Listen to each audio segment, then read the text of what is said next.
नमस्कार बंधू भगिनींनो, आपल्या सगळ्यांचं सहर्ष स्वागत आहे स्वास्तिकम या माझ्या चॅनलवर। आज मी आपल्यासाठी भगवद्गीता जशी आहे तशी या पुस्तकातील सांख्ययोग याच्यातील पुढील विवरण घेऊन आलेली आहे आणि आपण ह्याच्या आधीचा पार्टसुद्धा माझ्या चॅनलवर बघू शकता। आणि आपल्याला जर माझे व्हिडिओ खरंच आवडत असतील तर नक्कीच आपण माझ्या चॅनलला सबस्क्राईब करा, माझ्या व्हिडिओला लाईक करा आणि कमेंटमध्ये राधे कृष्ण लिहायला विसरू नका।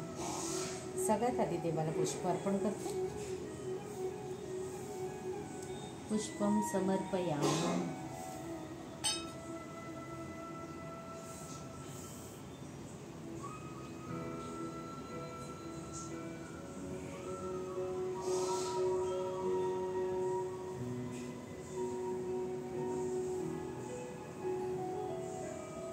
राधे कृष्ण राधे कृष्ण राधे कृष्ण।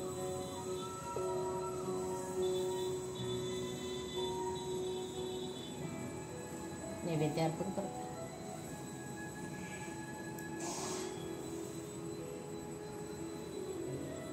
नैवेद्य समर्पयामि, नैवेद्य समर्पयामि, नैवेद्य समर्पयामि।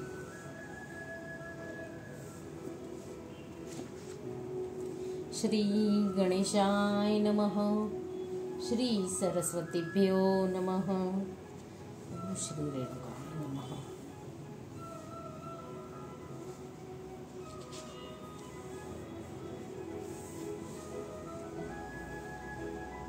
व्यवसायिका बुद्धिरेख्यः कुरुनंदन बहुशाखा ह्यांतानश्व बुद्धयो व्यवसायनम। तात्पर्य: जे या मार्गावर असतात त्यांची बुद्धी दृढनिश्चयी असते आणि त्यांचे ध्येयही एक असते। हे प्रिय कुरुनंदन, जे डळमळीत वृत्तीचे असतात त्यांच्या बुद्धीला अनेक फाटे फुटलेले असतात। तात्पर्य: कृष्ण भावनेद्वारे एखाद्याची जीवनाच्या परमोच्च सिद्धीप्रत उन्नती होऊ शकते। या विश्वालाच व्यवसायिका बुद्धी म्हटले जाते। चैतन्य चरित्रामृत सांगितले आहे की श्रद्धा शब्दे विश्वास कहे, सुदृढ निश्चय कृष्ण भक्ती कैले, सर्व कर्म कृत होय। श्रद्धा म्हणजे उदात्त गोष्टीवर दृढ विश्वास होय। जेव्हा मनुष्य कृष्ण भावना भावित कर्म करू लागतो तेव्हा भौतिक जगाशी संबंधित असणाऱ्यांच्या वंश परंपरा, मानवता किंवा राष्ट्रीयता इत्यादी प्रती त्यांनी कोणत्याही कर्तव्य करण्याची गरज नाही। गतकाळात केलेले शुभ अथवा अशुभ कार्यामुळे तो सकाम कर्मामध्ये मग्न होतो। जेव्हा त्याच्यामध्ये कृष्ण भावना जागृत होते तेव्हा त्याला आपल्या कार्यामध्ये चांगले फळ मिळण्यासाठी प्रयत्न करण्याची आवश्यकता नाही। कृष्ण भावनेत स्थित झालेल्या व्यक्तीच्या सर्व क्रिया परमपूर्ण स्तरावर असतात, कारण कृष्ण भावना भावित कर्म हे चांगले आणि वाईट या द्वंद्वाच्या पलीकडे असते। जीवनाविषयीच्या भौतिक संकल्पनेचा त्याग म्हणजे कृष्ण भावनेची परमोच्च परिपूर्णता होय। कृष्ण भावनेतील प्रगतीमुळे या स्थितीची आपोआप प्राप्ती होते। कृष्ण भावना भावित मनुष्याचा दृढ संकल्प हा ज्ञानावर आधारित असतो। वासुदेव हा सर्वम इति स महात्मा सुदुर्लभः। कृष्ण भावना भक्ती व्यक्ती ही एक दुर्मिळ महात्मा आहे, कारण ती पूर्णतया जाणते की वासुदेव किंवा श्रीकृष्ण हे अस्तित्वातील सर्व गोष्टींचे मूळ आहे। ज्याप्रमाणे वृक्षाच्या मुळाशी पाणी घातल्यास आपोआप ते सर्व पानांमध्ये आणि फांद्यांमध्ये पोहोचते, त्याचप्रमाणे कृष्ण भावनायुक्त कार्य केल्याने मनुष्य स्वतःचे कुटुंब, समाज, राष्ट्र, मानवता इत्यादींची सर्वोत्कृष्ट सेवा करू शकतो। एखाद्याच्या कर्मामुळे जर श्रीकृष्ण संतुष्ट झाले तर सर्व जण संतुष्ट होऊ शकते। तथापि कृष्ण भावनायुक्त सेवा ही आध्यात्मिक गुरूच्या योग्य मार्गदर्शनाखाली उत्तर प्रकारे होऊ शकते। असा हा आध्यात्मिक गुरु श्रीकृष्णांचा प्रामाणिक प्रतिनिधी असतो। त्याला शिष्याचा स्वभाव माहीत असतो आणि तो शिष्याला कृष्ण भावना भावित कर्म करण्यासाठी योग्य मार्गदर्शन करू शकतो। म्हणून कृष्ण भावनेत पारंगत होण्यासाठी मनुष्याने श्रीकृष्णाच्या प्रतिनिधीच्या आदेशांचे दृढ निश्चयांचे पालन करणे आवश्यक आहे. तसेच गुरुच्या उपदेशांचा त्याने जीवनाचे ध्येय म्हणून स्वीकार केला पाहिजे. श्रील विश्वासनाथ चक्रवर्ती आपल्या प्रसिद्ध गुरुवाष्टकामध्ये सांगतात की यस्य प्रसादात भगवत प्रसादो यस्य प्रसादात्न गतिहा कुतोपि धायतन्सु सरस्तस्य यशस्त्रियसंध्य वंदे गुरोः श्रीचरणाविदम्. आध्यात्मिक गुरूंना संतुष्ट केल्याने पुरुषोत्तम श्री भगवान संतुष्ट होतात आणि त्यांना संतुष्ट केल्याविना कृष्ण भावनेप्रेत उन्नत होण्याची संधी नाही. म्हणून त्यांच्या दिवसातून 3 वेळा ध्यान करून त्यांच्याकडे कृपार्चना करणे आणि त्यांना सादर वंदन करणे आवश्यक आहे. परंतु ही संपूर्ण पद्धती देहात्मा बुद्धीच्या पलीकडे असणाऱ्या आत्म्याच्या केवळ सैद्धांतिक ज्ञानस्तरावर नसून परिपूर्ण ज्ञानावर आधारित आहे. अशा ज्ञानामुळे सकाम कर्माद्वारे प्राप्त होणाऱ्या इंद्रिय तृप्तींची संधीच नष्ट होते. ज्याचे मन दृढनिश्चयी नाही तो विविध प्रकारच्या सकाम कर्माद्वारे आकर्षिला जातो. यामीमा पुष्पिता वाचम प्रवदंत विपश्चितः वेदवादर्ताः पार्थ नान्यदस्तीति वादिनः कामात्मानः स्वर्गपरा जन्मकर्म फलप्रदां क्रिया विशेष बहुला भोगेश्वर गती प्रति. अल्पज्ञ लोक वेदामधील अलंकारिक शब्दांवर अत्यंत आसक्त असतात, कारण त्यात स्वर्गात प्राप्त उन्नत होण्याकरिता निरनिराळी सकाम कर्मे, त्यापासून मिळणारा चांगला जन्म, शक्ती इत्यादींना मान्यता देण्यात आली आहे. ऐश्वर्यशाली जीवन आणि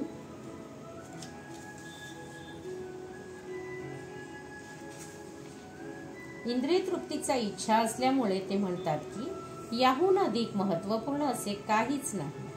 तात्पर्य: सामान्यतः लोक बुद्धिमान नसतात आणि अजाणमुळे ते वेदामध्ये सांगितलेल्या कर्मकांड भागातील सकाम कर्मावर अत्यंत आसक्त असतात.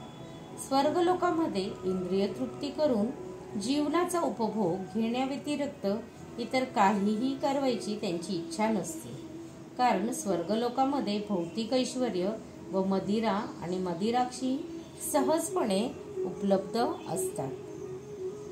स्वर्गलोकाप्रत उन्नत होण्यासाठी वेदामध्ये अनेक प्रकारचे यज्ञ, विशेषतः ज्योतिष्ठाम यज्ञ सांगण्यात आले आहे.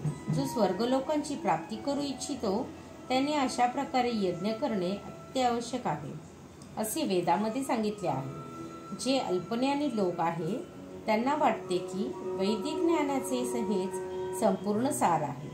अशा अनुभवी लोकांनी दृढ कृष्णा भावनेमध्ये स्थित होणे अत्यंत कठीण आहे. ज्याप्रमाणे मूर्ख लोक हे विषारी झाडाच्या फुलांनी आकर्षिले जातात, कारण त्यांना अशा प्रकारच्या आकर्षणाचा परिणाम माहीत नसतो, त्याप्रमाणे अज्ञानी लोक अशा स्वर्गीय ऐश्वर्य व त्यामुळे प्राप्त होणाऱ्या इंद्रियभोगांमुळे आकर्षिले जातात. वेदामधील कर्मकांड विभागात सांगण्यात आले आहे की अपाम सोमवृता अभूम आणि क्षयम ह वै चातुर्मास्य जिनः सुकृतम भवती. जे चातुर्मासाचे पालन करतात ते अमर आणि सदैव आनंदी होण्यासाठी सोमरसपान करण्यास पात्र ठरतात. या पृथ्वीवरही काही जण सोमरसपान करून धष्टपुष्ट आणि इंद्रिय तृप्ती करण्यात समर्थ होण्यासाठी अत्यंत उत्सुक असतात. अशा व्यक्तींना भौतिक बंधनातून मुक्त होण्यासाठी वर विश्वास नसतो आणि वेदांमध्ये सांगितलेल्या भपकेबाज विधींमध्ये ते अत्यंत आसक्त असतात. सामान्यतः ते विषयासक्त असतात आणि त्यांना स्वर्गीय सुखभोग व्यतिरिक्त काहीही नको असे सांगितले जाते की स्वर्गामध्ये नंदन कानन नावाची उद्याने आहेत, जेथे अप्सराचा सहवास आणि विपुल प्रमाणात सोमरस पान करण्याची उत्तम संधी असते. असे हे शारीरिक सुख निश्चितपणे इंद्रियलूप आहे. म्हणून भौतिक जगताचे स्वामी समजून क्षणिक भौतिक सुखांमध्ये अत्यंत आसक्त असणारे लोक तेथे असतात. भोगेश्वर प्रसन्नता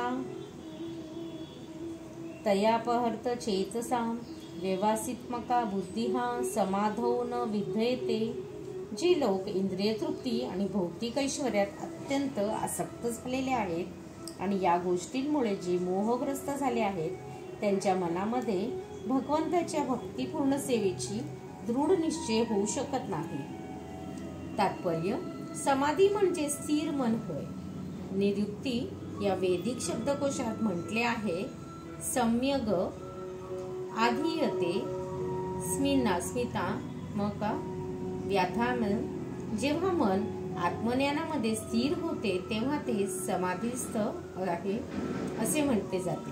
भौतिक इंद्रियातून तृप्तीसाठी स्वारस्य असणाऱ्या तसेच अशा क्षणभंगुर गोष्टींनी मोहग्रस्त झालेल्या लोकांना समाधी कधीच शक्य होत नाही. भौतिक प्रकृतीच्या योजनेमुळे ते कमी अधिक प्रमाणात अपयशी झालेले असतात. त्रैगुण्या विषया वेदा निस्त्रैगुण्या भवार्जुना निर्दर्दो नित्य स्तवस्तो निर्योगक्षेम आत्मवान. वेद प्रामुख्याने भौतिक प्रकृतींच्या 3 गुणांची विवेचन करतात. हे अर्जुना, या 3 गुणांचे पलीकडे स्थित हो, सर्व द्वंद्वातून मुक्त हो आणि लाभ व रक्षण यांच्या काळजीतून मुक्त होऊन आत्मपरायण हो. तात्पर्य: सर्व भौतिक कार्य ही भौतिक प्रकृतीच्या 3 गुणांच्या क्रिया व प्रतिक्रियेमुळे घडून येत असतात. ती सर्व भौतिक प्रकृती बद्ध करणाऱ्या कर्मफल प्राप्तींकरिता असतात. सर्वसामान्य लोकांना इंद्रिय तृप्तीच्या क्षेत्रातून आध्यात्मिक स्तरापर्यंत क्रमाक्रमाने उद्धार करण्यासाठीच वेद हे विशेषतः सकाम कर्माच्या विवेचन करतात. भगवान श्री कृष्णांचा सखा व शिष्य अर्जुन याने वैदिक तत्वज्ञानाचे दिव्य स्तरापर्यंत स्वतःला उन्नत करावे असा सल्ला त्यांना देण्यात आला आहे. वैदिक तत्वज्ञानाचा आरंभ ब्रह्मजिज्ञासा किंवा सर्वोच्च आध्यात्मिकतेविषयीच्या प्रश्नापासून होतो. भौतिक प्रकृतीत असणाऱ्या सर्व जीव अस्तित्वासाठी अत्यंत कठीण असा संघर्ष करीत आहे. भौतिक विश्वाच्या निर्मितीनंतर अशा लोकांसाठी कसे राहावे आणि भौतिक बंधनातून कसे मुक्त व्हावे हे शिकण्यासाठीच भगवंतांनी वैदिक ज्ञान दिले आहे. जेव्हा इंद्रिय तृप्तीच्या कार्याचा अंत होतो, अर्थात कर्मकांडांचा अध्याय संपतो, तेव्हा उपनिषदांच्या रूपामध्ये आध्यात्मिक साक्षात्कार प्राप्तीची संधी उपलब्ध होते. ज्याप्रमाणे भगवद्गीता ही 5व्या वेदाचा म्हणजेच महाभारताचा एक भाग आहे, त्याप्रमाणे उपनिषदे ही विविध वेदांचाच भाग आहे. उपनिषदांपासून आध्यात्मिक जीवनाचा प्रारंभ होतो. जोपर्यंत भौतिक शरीराचे अस्तित्व असते तोपर्यंत भौतिक गुणांच्या क्रिया आणि प्रतिक्रिया घडत असतात. सुख आणि दुःख किंवा शीत आणि उष्ण इत्यादी द्वंद्वातून सहनशील होण्यास मनुष्याने शिकले पाहिजे व अशा द्वंद्वांना सहन करून लाभ आणि हानी यांच्या काळजीतून मुक्त झाले पाहिजे.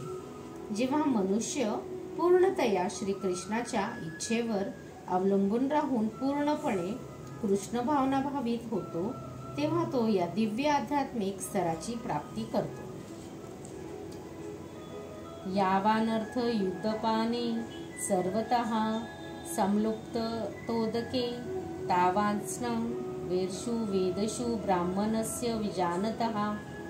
लहान विहिरीद्वारे होऊ शकणारी सर्व कार्य मोठ्या जलाशयाकडून त्वरित होऊ शकतात. त्याप्रमाणे ज्याला वेदामागचा हेतू माहीत आहे त्या ज्ञानी मनुष्याला वेदांशी संबंधित असलेले सर्व कार्य सहजपणे प्राप्त होते. तात्पर्य: वैदिक वाङ्मयाच्या कर्मकांड विभागामध्ये वर्णित धार्मिक विधी आणि यज्ञाचा उद्देश मनुष्याला आत्मसाक्षारामध्ये यथावकाश प्रगती करण्यासाठी प्रोत्साहित करणे हा आहे. भगवद्गीतेमधील 15व्या अध्यायात आत्मसाक्षात्काराचे प्रयोजन स्पष्टपणे सांगण्यात आले आहे. वेदध्ययनाचे प्रयोजन हे सर्व गोष्टींचे अधिकरण भगवान श्रीकृष्ण यांना जाणणे हे आहे. म्हणून श्रीकृष्ण आणि त्यांच्याशी असणारा शाश्वत संबंध म्हणजेच आत्मसाक्षात्कार होय.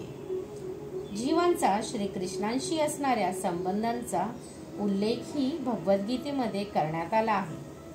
जीव हे श्रीकृष्णाचे अंश आहेत. म्हणून जीवाने कृष्ण भावनेचे पुनर्जीवन करणे हे वैदिक ज्ञानाची परमोच्च पूर्णावस्था आहे. याची श्रीमद भागवतात पुढील प्रमाणे पुष्टी करण्यात आली आहे. अहो बत श्वपच तो गरीयान यदिच्छ ग्रे वर्तते नाम तुभ्यम ते पुस्तपस्ते जुहुवु सस्नुरार्य ब्रह्मानुचूर्णाम गृणाती येते. हे भगवान, जो मनुष्य तुमच्या पवित्र नामाचे स्मरण करीत आहे तो जरी चांडाळासारख्या नीच कुळात जन्मला असला तरी तो आत्मसाक्षात्काराच्या सर्वोच्च अवस्थेत स्थिर आहे.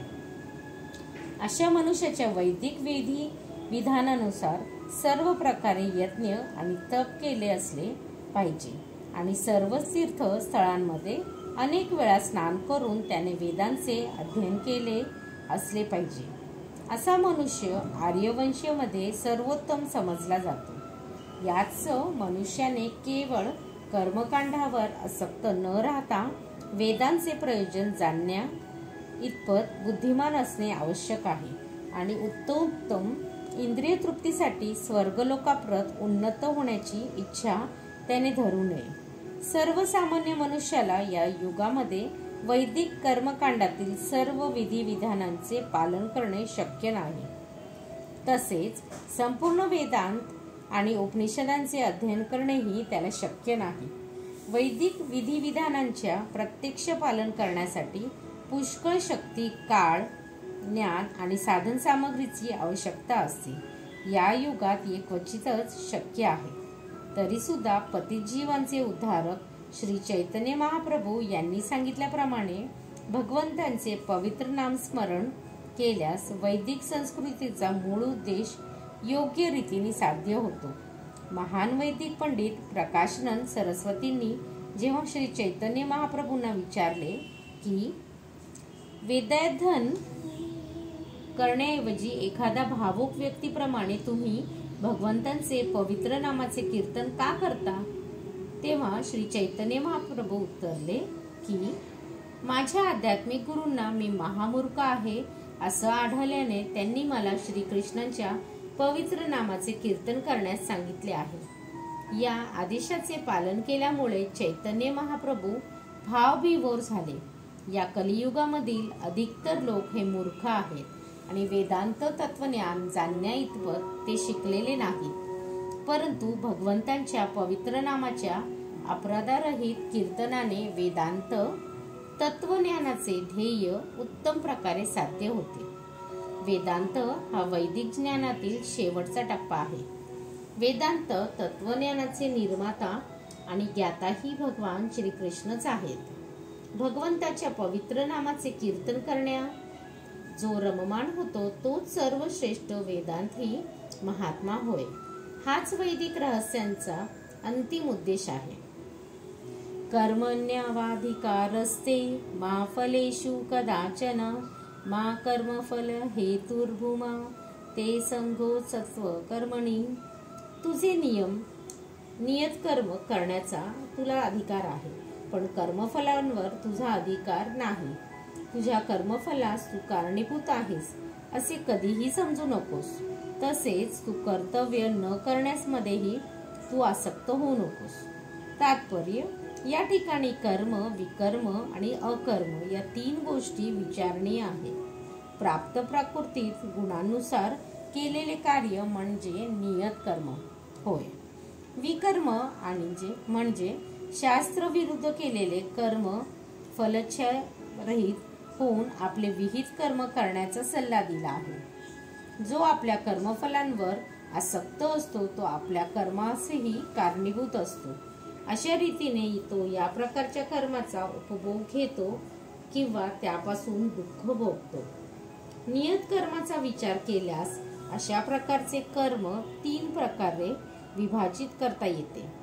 नित्य सर्व कर्म, नैमित्तिक कर्म आणि सकाम कर्म. शास्त्रांच्या आदेशानुसार कर्तव्य म्हणून फलेच्छारहित केलेले कर्म सत्वगुणयुक्त कर्म असते. फलाची आशा ठेवून केलेले कर्म बंधनकारक ठरते, म्हणून असे कर्म अशुभ असते. स्वतः नियत कर्म करण्याचा प्रत्येकाला अधिकार आहे, पण त्याने फलावर आशा न ठेवता कर्म करणे आवश्यक आहे. असे निष्काम भावनेने केलेले कर्म निसंशय मनुष्याला मोक्षमार्गावर घेऊन जाते. म्हणून भगवंतांनी अर्जुनाला फळाची आशा न धरता एक कर्तव्याची बाब समजून युद्ध करण्यास सांगितले. त्यांनी युद्धात भाग न घेणे ही आसक्तीचीच दुसरी बाजू आहे. सकारात्मक किंवा नकारात्मक कोणत्याही प्रकारची आसक्ती ही बंधनास कारणीभूत ठरते, पापमय आहे. याच सौ कर्तव्य म्हणून युद्ध करणे हा अर्जुनासाठी एकमात्र मुक्तीचा शुभदायी मार्ग होता. योगस्थः कुरु कर्माणि संध्यायित्वा धनंजय सिद्धे सिद्धयो समाभूत्वा समत्व योग उच्यते. हे अर्जुना, यश आणि अपयशाबद्दल संपूर्ण आसक्तीचा त्याग करून समभाव तुझं कर्म कर. अशा संभावनेलाच योग असे म्हटले जाते. तात्पर्य: श्रीकृष्ण अर्जुनाला योगयुक्त कर्म करण्यास सांगत आहेत. हा योग म्हणजे काय?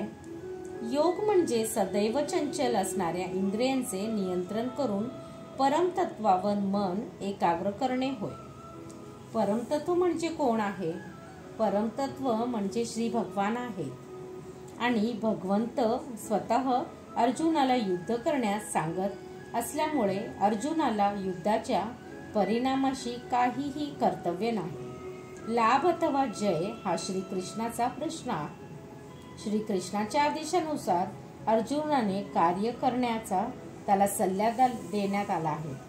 श्रीकृष्णाच्या आज्ञेने पालन करणे हाच वास्तविक योग आहे आणि याचेच पालन श्रीकृष्ण भावनामृत पद्धतीमध्ये केले जाते.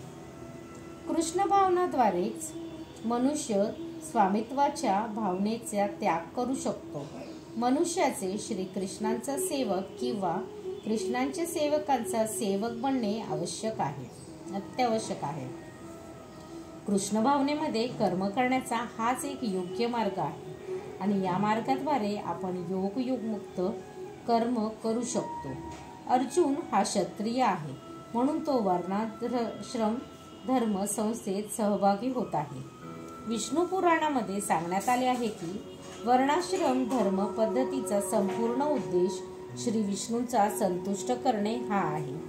भौतिक जगातील नियमाप्रमाणे प्रत्येक जण स्वतः तृप्त होण्याचा प्रयत्न करीत असतो, परंतु वास्तविकपणे मनुष्याने स्वतःची संतुष्टी न करता श्रीकृष्णांना संतुष्ट केले पाहिजे. म्हणून जोपर्यंत मनुष्य श्रीकृष्णांचं संतुष्ट करत नाही तोपर्यंत तो वर्णाश्रम धर्माच्या तत्वांचे पालन योग्य रीतीने करू शकत नाही. अप्रत्यक्षपणे श्रीकृष्णांनी सांगितल्याप्रमाणे कार्य करणेच त्यातला सल्ला अर्जुनाला देण्यात आला आहे. श्रीकृष्ण पर्णमस्तु. शुभम भवतु. शुभम भवतु. शुभम भवतु. राधे कृष्ण. राधे कृष्ण. राधे कृष्ण. कृष्ण कृष्ण हरे हरे. हरे हरे हरे राम. हरे राम. राम राम हरे हरे. राधे कृष्ण. कृष्ण पर्णमस्तु. शुभम भवतु. शुभम भवतु. शुभम भवतु.